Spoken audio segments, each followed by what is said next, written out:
Hello everyone, today in Sangi's Cookery we're going to see how to prepare a saru. Saru is usually a South Karnataka delicacy, especially it's famous in Bangalore, Mysore and Mandya regions. Today in this recipe I've used a mix of greens and veggies, but you can always use this only with greens. It's called as a soup saru, or you can prepare it with sprouts, and it is a very healthy dish and it's a perfect combination for Ragi Mudde. So let's see how interestingly we can prepare this saru. So before we go into the recipe, if you're watching my video for the first time, I would request you all to subscribe to my channel and also click on the bell icon for further interesting recipes and notifications.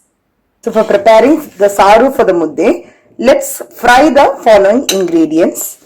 I've taken about 2 to 3 teaspoons of dhania, 1 tablespoon of the channa dal, 1 tablespoon of the urad dal, half a teaspoon of jeera, 3 to 4 peppercorns and some red chillies.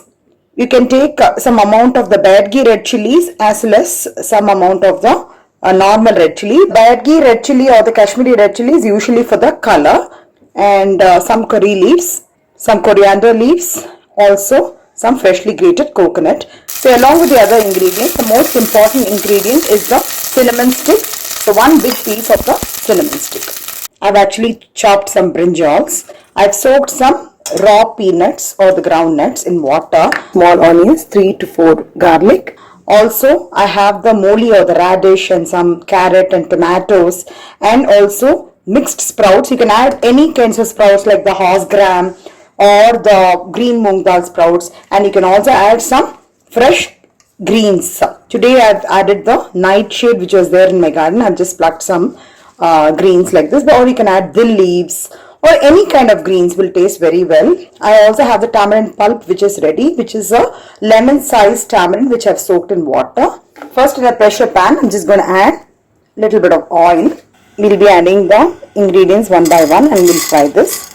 First add the chana dal. After about a minute or so, we'll add the remaining ingredients. I'll also add the red chillies and the curry leaves. Today I'm not adding the byadgi chillies. Byadgi red chilli or the Kashmiri red chillies will be slightly wrinkled on the skin of the chillies. That's basically for the color. If you don't have the byadgi red chilli, you can always add the Kashmiri chilli powder later when preparing the saru. You can see that the ingredients are fried. Now we're going to transfer all the ingredients to the mixie jar. Now in the same pan, I'll be adding some oil. You can add preferably the peanut oil. Onions and the garlic can be added. Garlic is again optional. In case you don't like the flavor of garlic, you can avoid it. So now while frying the onion, I'm also adding the cinnamon stick. Cinnamon stick gives you a very good flavor for this saru.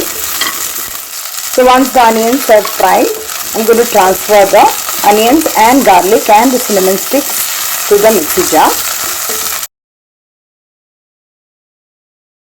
So now along with this, I'll be adding some grated coconut, also fresh coriander leaves, and I'll be grinding this into a smooth paste. So first I'll grind this and then I'll add the coconut and the coriander leaves and also grind it again. Now we have the ground masala paste which is ready. In the pressure pan, I'm going to add some peanut oil. I'm just going to quickly season this with the mustard seeds. Once the mustard seeds begin to splutter, I'm adding some fresh curry leaves as well as the red chilli. Also adding the brinjals. Just add some salt, turmeric powder. So I'm going to add the greens. Today what I've done is I pressure cooked the radish as well as the nulkole, and along with tomatoes and carrots and some kinds of sprouts also. Also I'll add the mixed veggies. Adding some groundnuts and also the tamarind pulp, Jaggery powder. This is just to balance the taste. I'm also going to add the ground paste. This is the masala paste. Add some water in the mixie jar and I'm going to add it here. At this stage, you can check for salt. If required, you can add accordingly. Finely chopped coriander leaves. So if you have the leaves or any kind of leaves, you can add it at this stage. I'm just going to close the pressure pan. I'm going to leave it for 3 to 4 whistles. So after 2 to 3 whistles, I'm just going to open the pressure pan. Now the saru smells yummy, especially the radish, the groundnuts and everything in the masala. Gives you a very good flavor. Just going to transfer this to the serving bowl.